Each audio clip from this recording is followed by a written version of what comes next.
Alright, let me ask you a little question. When it comes to Spider-Man, what is the biggest theatrical disaster that he has ever endured? Some may say Spider-Man 3, some may say The Amazing Spider-Man 2, and some may say Spider-Man Far From Home. But what if I told you that there is an objectively correct answer to that question? Now, I'm not really one to preach objectivity in media criticism. I believe that merit can be found in incredibly unconventional places, and what defines good really depends on who you ask. But when it comes to the biggest theatrical disaster that Spider-Man has ever endured, we're not talking controversial story beats, characterization, comic accuracy, or any of that. We're talking an abundance of technical difficulties, cast injuries, lawsuits, and a net loss of over $60 million to investors. This is a project that screwed over a lot of people, to the point that what I think of it almost doesn't matter. But then again, there wouldn't be much point of me making a video on this if that's the case. After all, this project has been thoroughly, objectively analyzed by some terrific channels like Wait in the Wings and Lady Emily, both of which analyzing different facets of the show, with Wait in the Wings covering the behind-the-scenes drama and Lady Emily focusing more on the narrative. So what could I offer to Spider-Man Turn Off the Dark and the audience? What do I have? Well, I'll try to be pretty concise and succinct with my own analysis of the show and its history, but I guess I want to go at this from the perspective of giving this show the benefit of the doubt in spite of its reputation,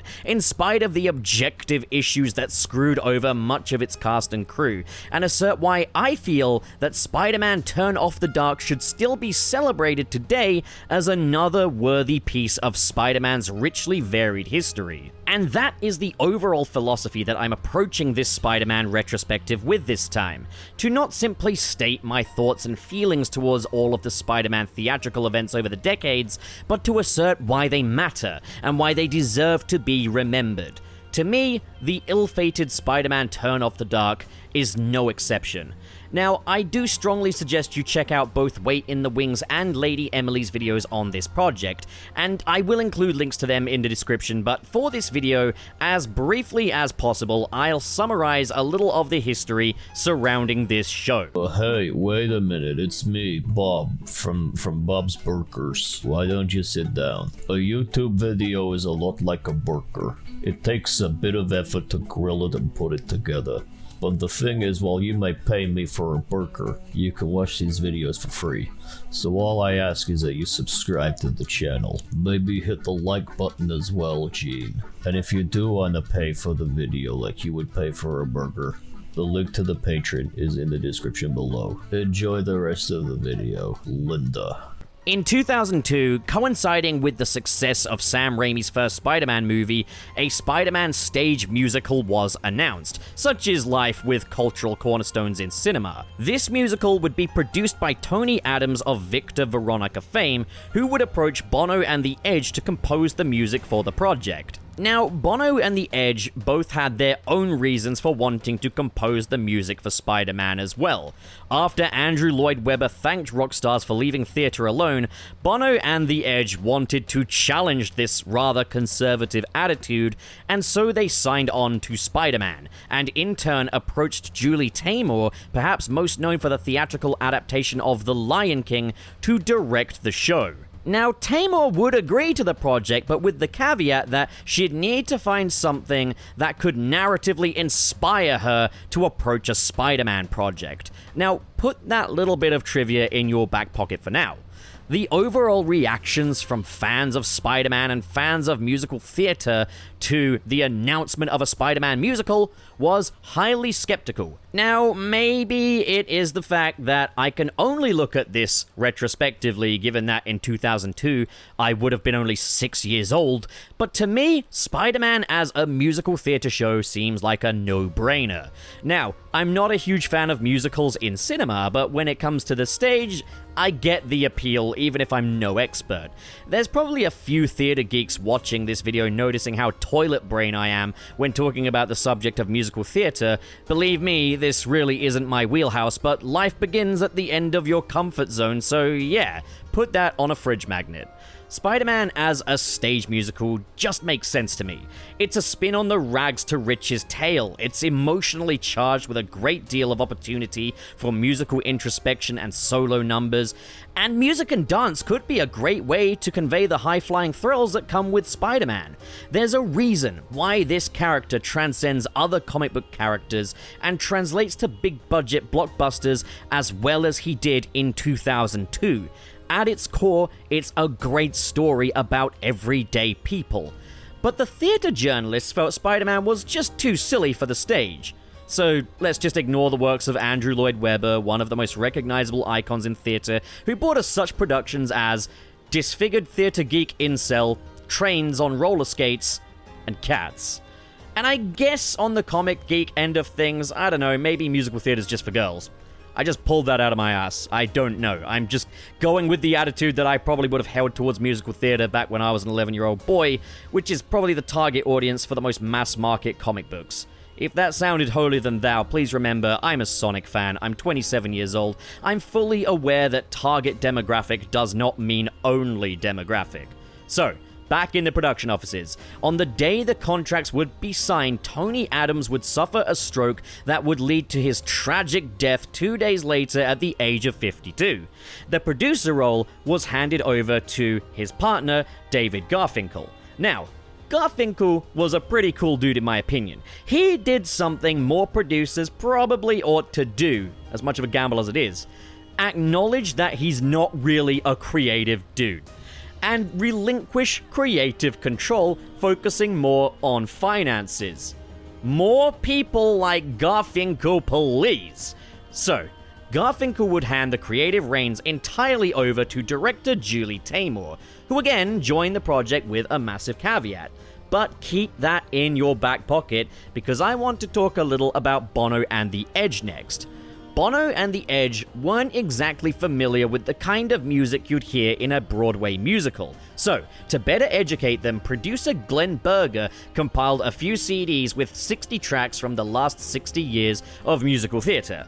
Bono and the Edge dismissed almost all of these tracks as, and I quote, mawkish, dopey, or just pants. So, let's zoom out on our picture here.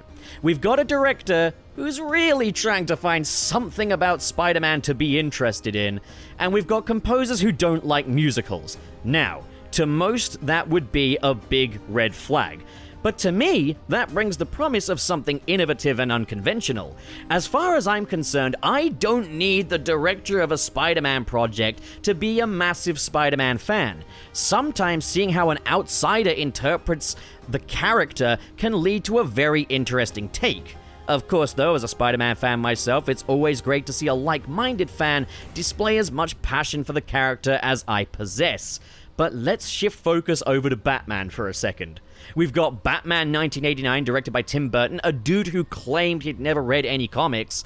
And then we've got The Batman from 2022, directed by Matt Reeves, a die-hard Batman fan. And they're both great films, so no, I'm not writing off this rather unconventional odd couple just yet. So, I don't want to go too much into the show running out of budget, the revolving door of casting, particularly for Goblin and MJ, how Garfinkel would secure further funding, persuading investors to up the investment, pulling money from his own company, etc. I just don't have much to say about it other than how unfortunate that sucks. I'm mentioning it because, well, trying to stay somewhat comprehensive here, and it does up the stakes a bit, but I just have nothing to offer these points other than to just say what happened there. Spider-Man Turn Off the Dark would open its previews in late 2010 at the Foxwoods Theater on Broadway. Now, for non-theater geeks out there, I myself had to look this up as well, so yeah. A preview showing is a reduced price full run-through that the director can theoretically decide to put on pause for various reasons. However, ideally it shouldn't really be any different from a finished showing in any visible capacity. These are usually done to gauge audience response for the final tweaks. This was where we'd finally see what Julie Taymor,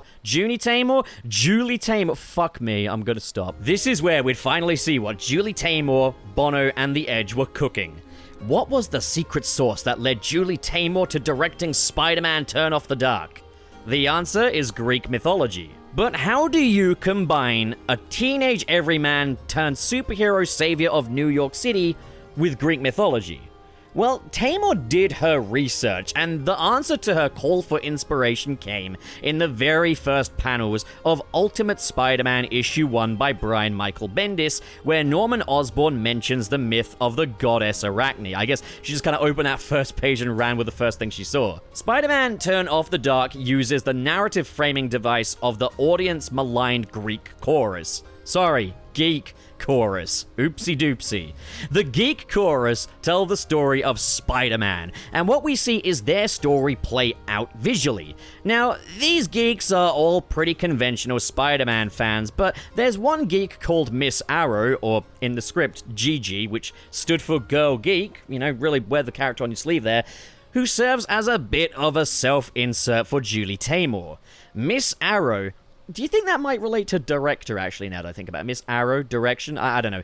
Likes to bring a bit of her own imagination to the tale of Spider-Man, surrounding Greek mythology trivia, and contributing her very own Spider-Man villain to the Sinister Six lineup.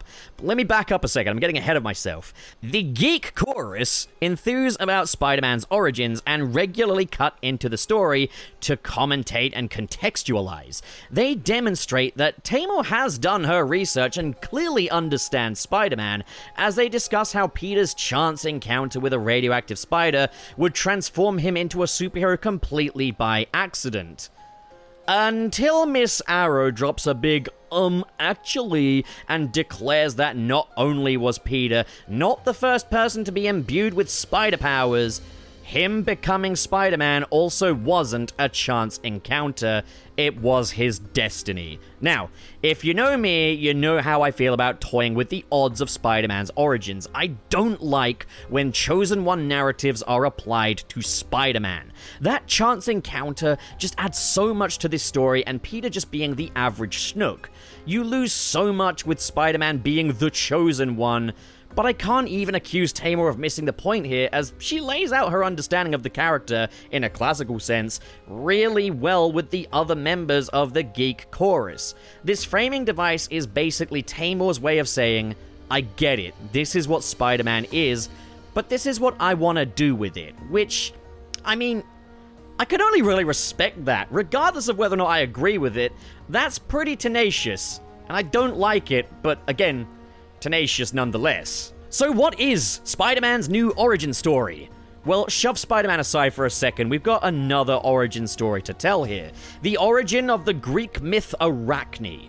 Arachne would challenge the goddess Athena to a weaving contest. Arachne would win with her big ol' web, only for Athena to be a sour loser and destroy the web.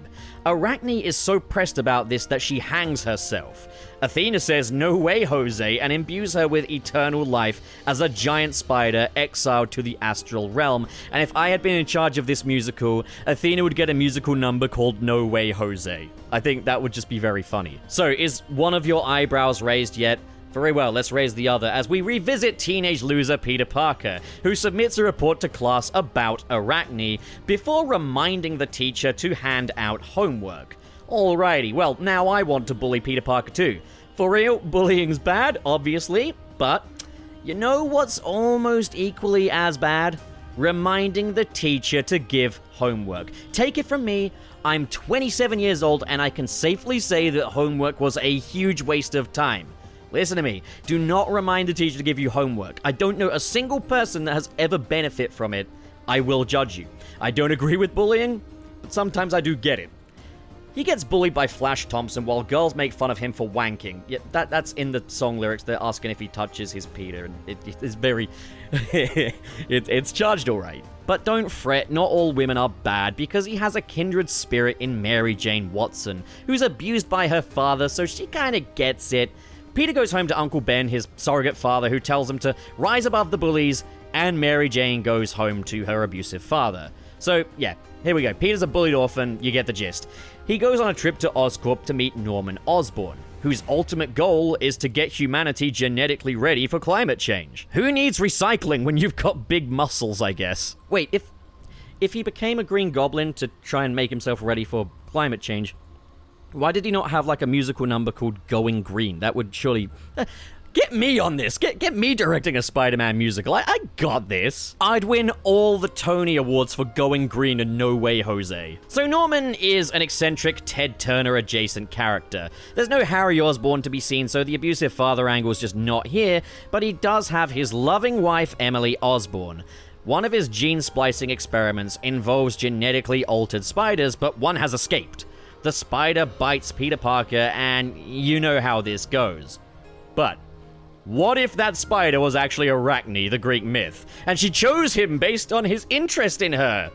Well, that'd be awfully silly, wouldn't it? But that's exactly what it is. As contributed by Miss Arrow. Thanks, Miss Arrow. You've completely derailed this whole thing. I don't know why the others invite you to hang out. You should get bullied too. I am inclined to say that that whole thing's a joke for the sake of my fame. So MJ isn't really all that impressed by Peter. She's the girlfriend of Flash Thompson, which Peter attributes to Flash having a car, so he tries to win money to buy a car by wrestling a pool toy, Bonesaw McGraw. So, first things first, borrowing a lot from Raimi here, and before you say, actually, this is Spider-Man's origin story. No, there are Raimi-specific beats here, such as Mary Jane dating Flash, Peter wanting to buy a car, fighting Bonesaw instead of Crusher Hogan, etc. But it's not like there aren't some differences. Why are you pictured with Kanye West? So rather than get a physically fit dude, in other words, all men who work in theater, to be Bonesaw McGraw, they got an inflatable Star Trek alien for some reason. Following this, Flash Thompson's car gets stolen. See, Peter? Life finds a way of leveling the playing field. No need to be weird and fight Balok from Star Trek. Well, he doesn't stop the robber. You know how this goes. Uncle Ben eats shit again, this time hit by a speeding car rather than a speeding bullet. And at this point, Peter finally takes Uncle Ben's advice to rise above, which admittedly isn't a bad alternative to the "with great power comes great responsibility" mantra, and he's compelled into the skies above by Arachne in another big old musical number. I haven't talked about the songs yet, I will do, just let me talk about the plot for now, okay? Again, analyzing musicals is not really what I do. Anywho, look, let's be brief here. Act 1 is pretty much run-off-the-mill Spider-Man. The Daily Bugle doesn't like him, MJ starts to like him, Norman becomes the Green Goblin and doesn't like him, Emily Osborn dies in the process and I'm pretty sure she didn't like him, and that draws more cues from Spider-Man 2's Doc Ock origins than Goblin's origins. In spite of the big elephant in the room, or I guess I could say Greek myth in the room, Spider-Man Turn Off the Dark, for now, is as conventional as can be, but again, that's just the first act. The first act wraps up with a grand finale between Spider-Man and the Green Goblin, who's kidnapped MJ and views himself as a father figure to Peter, given that the spider that bit him was his creation. Or Arachne. Okay, really, which was it? Was the spider Arachne or Goblin's creation? What was it? The Geek Chorus realize that they've written themselves into a corner and drop a piano on Goblin, who dies. Peter declares himself the friendly neighborhood Spider-Man before swinging off as Arachne looms near. And that's where Act 1 ends, feeling pretty much like Raimi's Spider-Man 1, but interrupted occasionally to bring you Greek mythology. It's in Act 2 where the Greek mythology finally starts to pay off.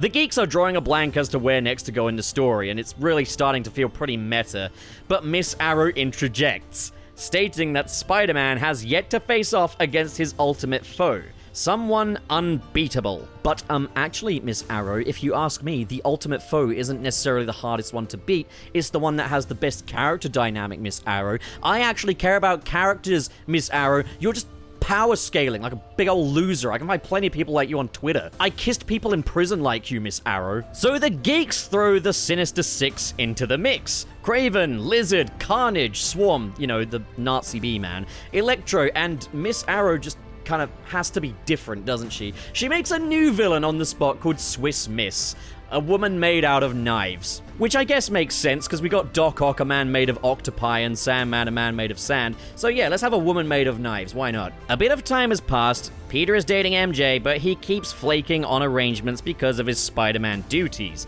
Arachne begins infiltrating Peter's dreams so she can be one with the other Spider-Person, and she can share her eternal life with him. Between disappointing Mary Jane and the Bugle's negative headlines, and possibly fading powers, it certainly apparently referenced but incredibly unclear, Peter finally gives up being Spider-Man, which royally infuriates Arachne as she unfurls her master plan.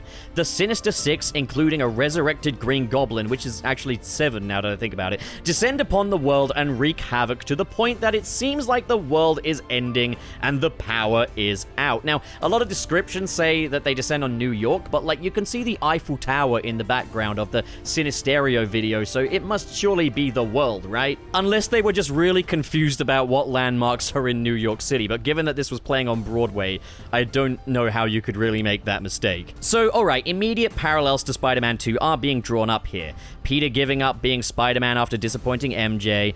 If Act 1 was like Spider-Man 1 with Greek mythology bolted onto it, Act 2 is very much the same, but with Spider-Man 2.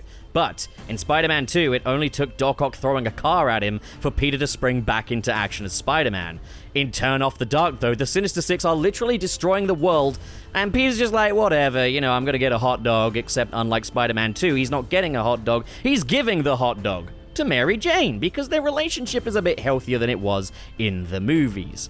At this point, Arachne is not only so done with Peter being a little shut-in, she's so done with the geek chorus dictating the plot that she sends her army of Furies to take them out of the picture and to rob all of the shoes in New York so that she can have all the shoes and use them to impress Peter into marrying her.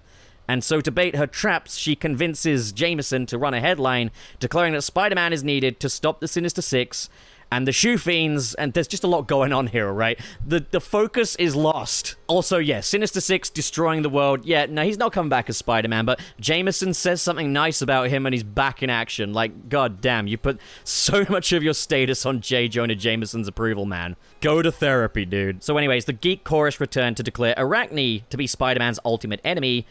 And this really does feel like a fan fiction at this point, doesn't it? But by someone who's not a fan, so fiction, I guess, which means it's just the same as any other bit of Spider-Man media. So Peter, in a Spider-Man jacket, because he handed his costume into the local bin, what a weird way of wording that, takes down the Sinister Six only to discover that they were illusions.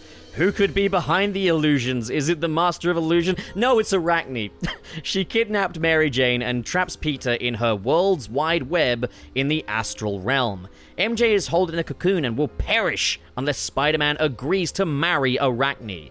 After a fight, Peter agrees to marry Arachne if it means that MJ will be safe, which is so touching. Such a touching thing.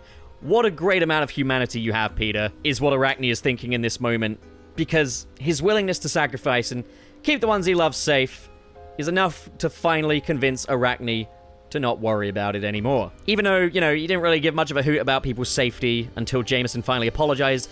Really, Spidey, what are you in it for at this point, man? Peter's humanity helps Arachne to discover her own, and she finally ascends to her death in the noose that she wove herself. Really, why are there so many pictures of you with Kanye? MJ finally realizes that Peter is Spider-Man, and she stands by him as he swings off to fight some more crime, and the play really abruptly ends. So this story is a mess, no two ways about it. It can't seem to decide on just how important Arachne is to Peter's story, whether she transcends Peter in terms of importance, whether she's a catalyst, a villain, a sympathetic character, or a scenery-chewing villain. Peter's motivations are all over the place and seem to hinge on Jameson's approval way too much. The geek chorus feels more like a meta self-insert for the indecision in the writing process. Spider-Man Turn Off the Dark is deeply flawed, messy, and outright bizarre. The plot beats surrounding Arachne's interest in Peter are all drenched in the juices of the sexual overtones, going as far to have her emit pheromones onto Peter, which attract the two together for some hanky-panky until Peter calls out for MJ. Look! It's Kanye West! Now, the music by Bono and The Edge is a bit of a mixed bag. A lot of people say this feels more like a U2 B-side than musical theater. I kind of agree, but I gotta say there are some tracks here that I really like. Rise Above is a really great track for Spider-Man, especially the version on the album, which is a bit more energetic than its live counterpart. The Boy Falls from the Sky is a great solo number for Peter, and I absolutely adore the Spider-Man backup dancers posing about. Pull the Trigger absolutely slaps. Heck, I even like the divisive DIY world and how the leitmotif is used as a goblin theme during their fight. In terms of production design, again, it's a mixed bag. There's a lot here that just feels different for the sake of it. The Spider-Man costume, for one. I like it enough, but it's different for the sake of it.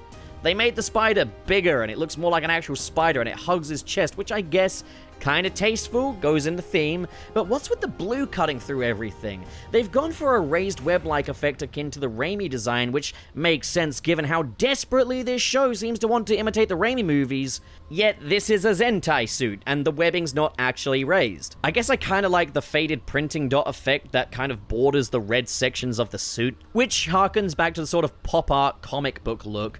Even though Spider-Man didn't really have that kind of style, there's a definite stride for a comic booky aesthetic, particularly in the backgrounds, and they're very flat illustrated appearances, and while I love the Chrysler Building set, the majority of it ends up just looking really cheap, like plasterboard. I think the problem here is they tried to imitate that sort of comic pop art look rather than really paying close attention to Spidey's individual artists and the people that defined each era of Spider-Man. It's not Ditko, it's not Romita, it's not Bagley, it's just kind of comic. I do like that they did include some actual Spider-Man art during the Geek Chorus parts, but it's just too little. This art should have inspired more of the production design.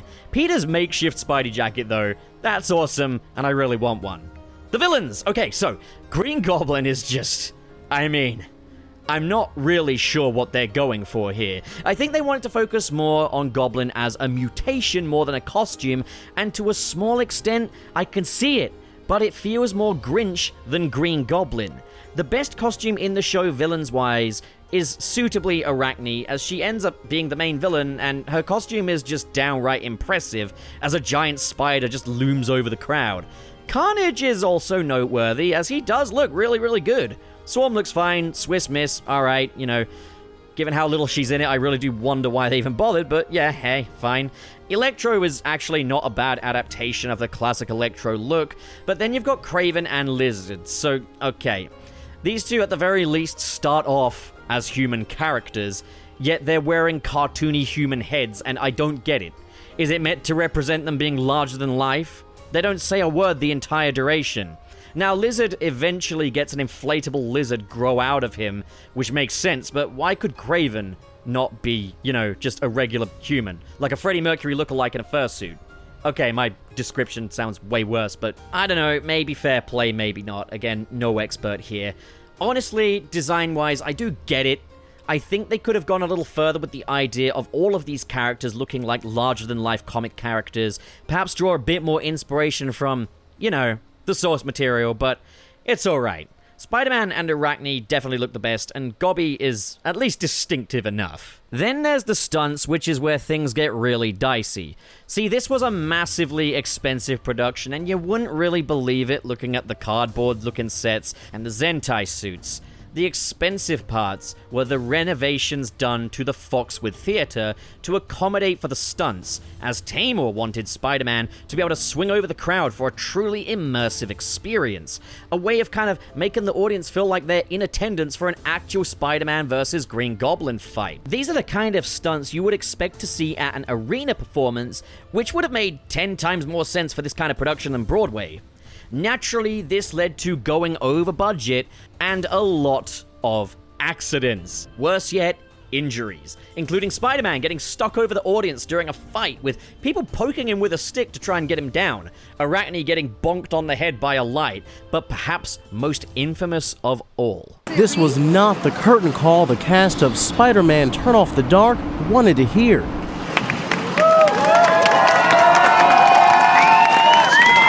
Shaken audience members clapping for a 31-year-old Spidey stunt double as paramedics loaded him into an ambulance. It looked like it was supposed to be an acrobatic stunt or something, but the person that was playing Spider-Man fell down, like, through the stage floor. Picture this. The performance has just begun. We have the opening scene of Spider-Man leaping to Mary Jane's rescue, set to The Boy Falls from the Sky, and as Spider-Man leaps off the bridge, he crashes down 30 feet. It is literally the opening of the play. The boy crashes through the floor. Now, the absolute champ here is to be respected. He busted his ribs, his skull, his spine, all in the name of being Spider-Man, and he came back to production after he recovered. But is it me? Or is the idea of a Spider-Man musical opening with Spider-Man just stacking it into the stage below the sheer epitome of comedy? Shocking at the time, genuinely terrible, but when explaining it to my friends, I couldn't stop myself from cracking up. It's the fact that it's just the first thing that happens is Spider-Man just plummets face first into the basement. You ever see, like, the Tarzan musical? That has stunts too, that'll dazzle a crowd, but they're much more confined to the stage than this, and a little less ambitious. Again, the high-flying action of Spider-Man can be interpreted in numerous ways, from projection to puppetry to song and dance. Heck, what's here could work fine in an arena show. But none of this was right for Broadway. Now, I have nothing but good things to say about the performers. There have been quite a bunch, but the iconic lineup is Reeve Carney as Peter Parker, Jennifer Damiano as Mary Jane, Natalie Mendoza as Arachne, and Patrick Page as Green Goblin. Patrick Page being my favorite because he's just an absolute scene stealer as Gobby. As ropey as Spider-Man Turn Off the Dark was, it had excellent thespians involved. But a lot of the people involved understood that this wasn't right. The fact that Turn Off the Dark would stay in previews for around half a year with 182 performances before opening officially with a drastically different version. The very first live performance of this show in front of an audience was the very first start-to-finish performance. It wasn't a dress rehearsal, it was the first time they did it from start to finish. Critics were not invited to the previews like they usually would, and they all ended up buying their own tickets to see a show filled with stops and interruptions due to technical faults. It was a shit show. A shit show with tenacity, though, and a director's unique vision nonetheless. I think the real problem here was, it was a gamble taken on a director that didn't really care much about Spider-Man.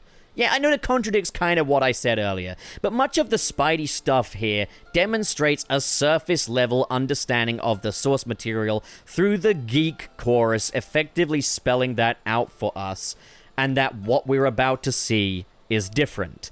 I said earlier that getting a director that's not interested in the source material can work, and it isn't something I'm intrinsically against, but here it's safe to say that Julie Taymor's involvement was more to the detriment than it was anything positive. Combining Arachne with Spider-Man, though, could work if the show were clearer with what it actually wanted to do with her and how far it wanted to go to associate her with Spider-Man. Leaning so far into Raimi's version of Spider-Man just did this no favors. Raimi's vision is complete, with minimal room for a Greek mythology character and other new elements. It doesn't feel repurposed or homegrown, it just feels like a weird mashup between two plays.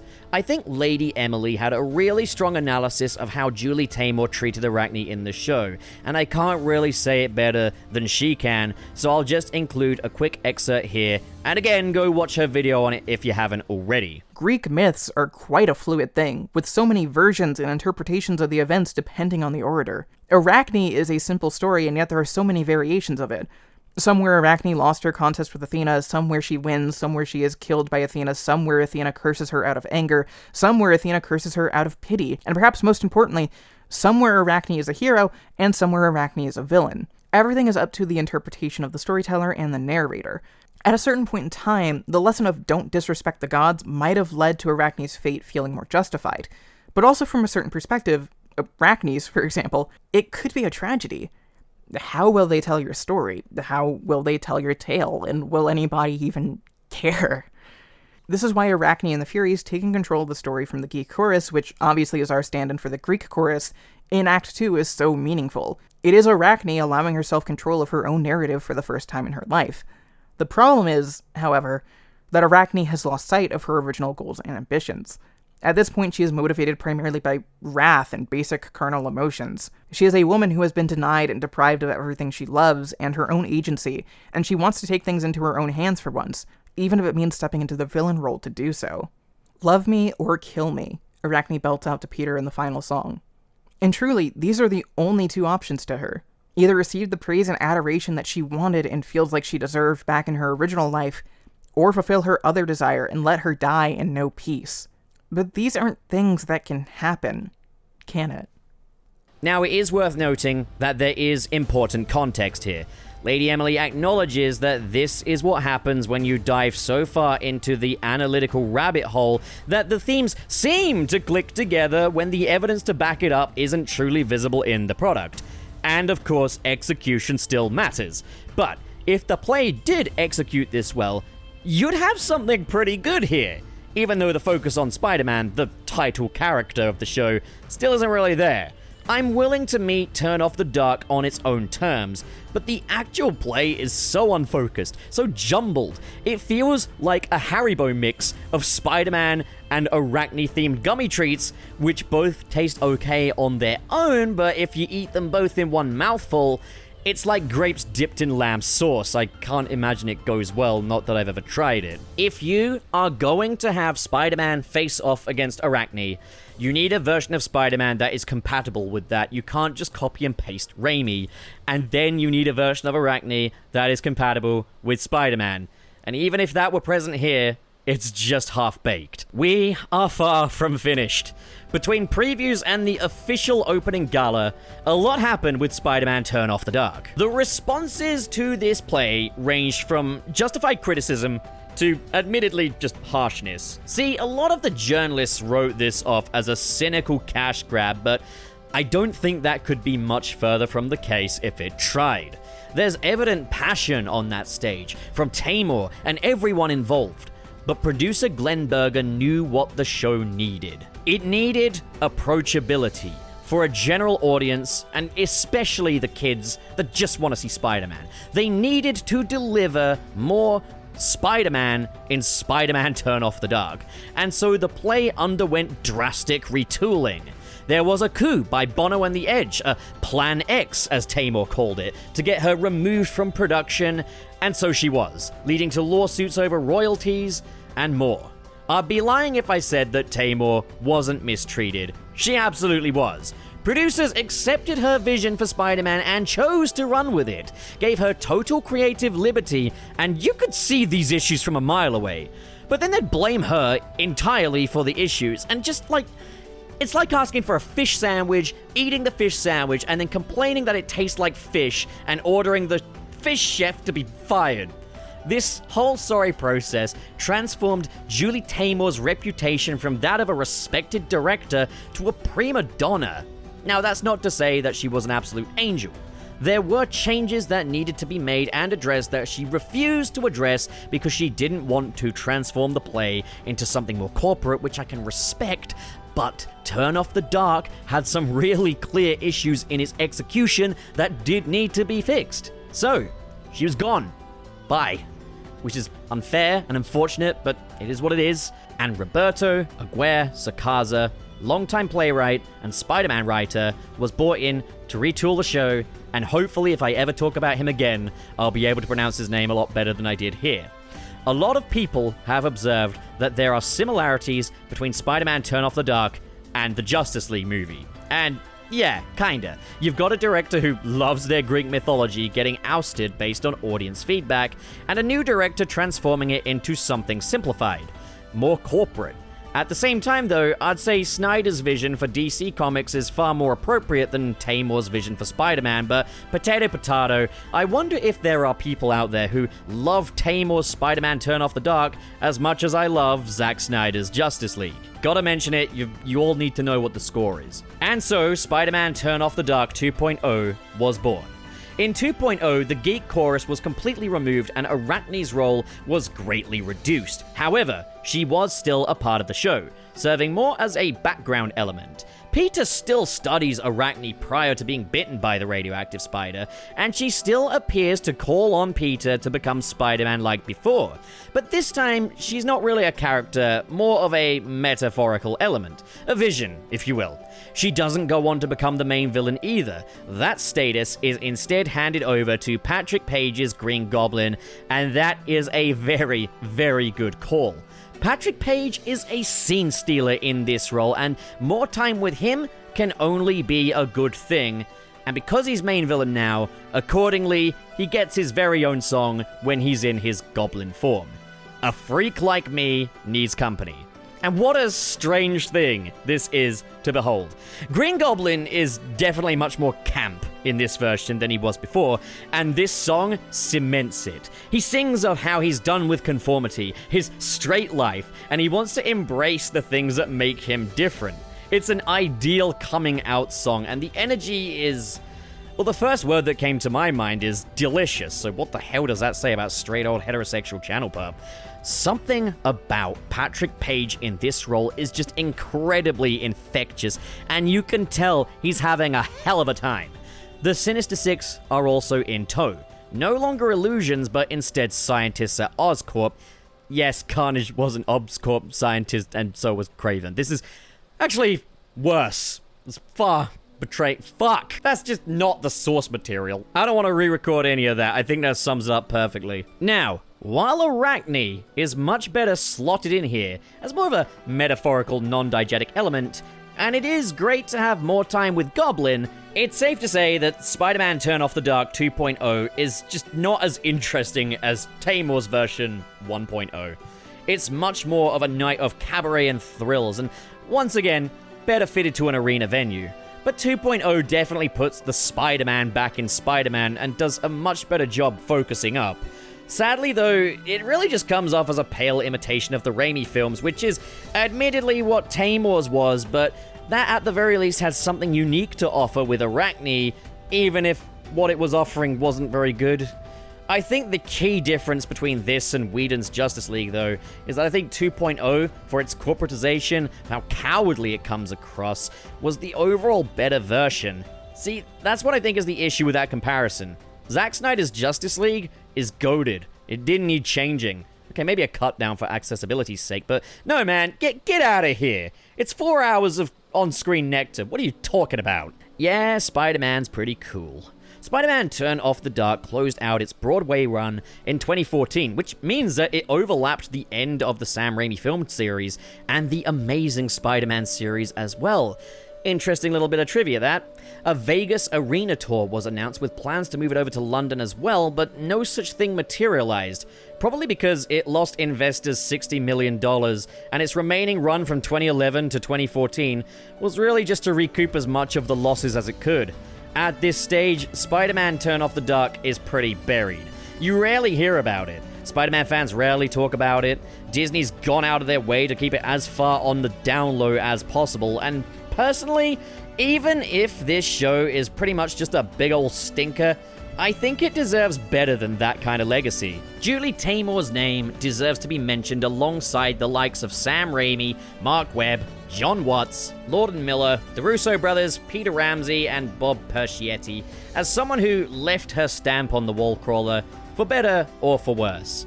There are no professional recordings of this show released, which means that I'm just stuck with the footage I have here to edit with, which admittedly, it's not brilliant, but it captures the cheap seats theatrical experience, given that I really wonder why theaters are built the way they are. You buy a cheap seat and you could have a pillar in front of your face obscuring the entire view. And why is that? Why build it that way? That's, like, surely a scam, right?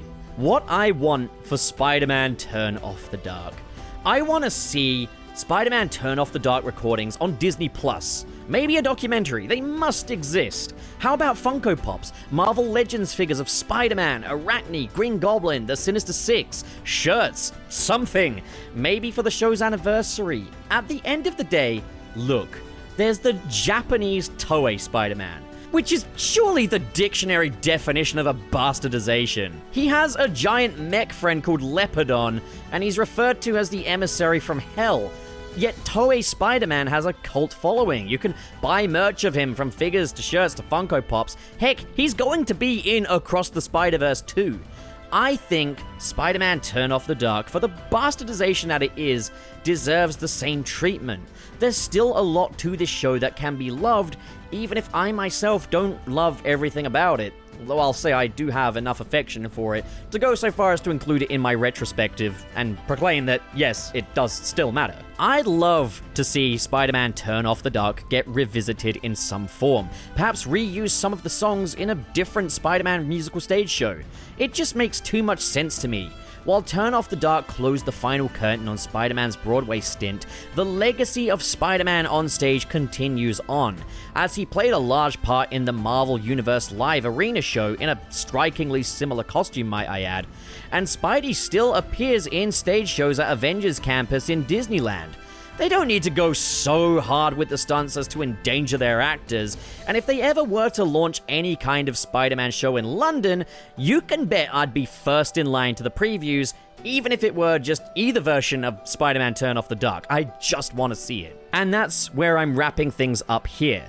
Whatever I think of this show, no matter how badly this may have all gone down, it deserves to be remembered. It matters. It's a part of Spider-Man's history for better or for worse, and it deserves the acknowledgement. So that is Spider-Man Turn Off the Dark and my thoughts.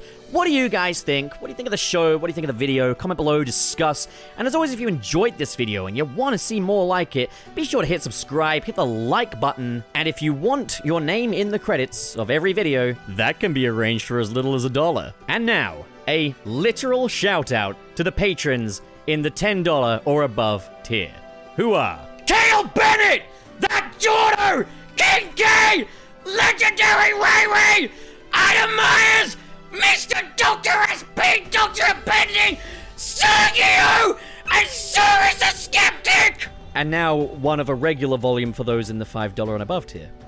We have Broski, new patron, thank you, SSS06, Dazzle Fizzle, and Council of Geeks. And for all the other patrons, their names are going up in the credits now. Thank you all so much for your support. Thank you for watching, and have a great day.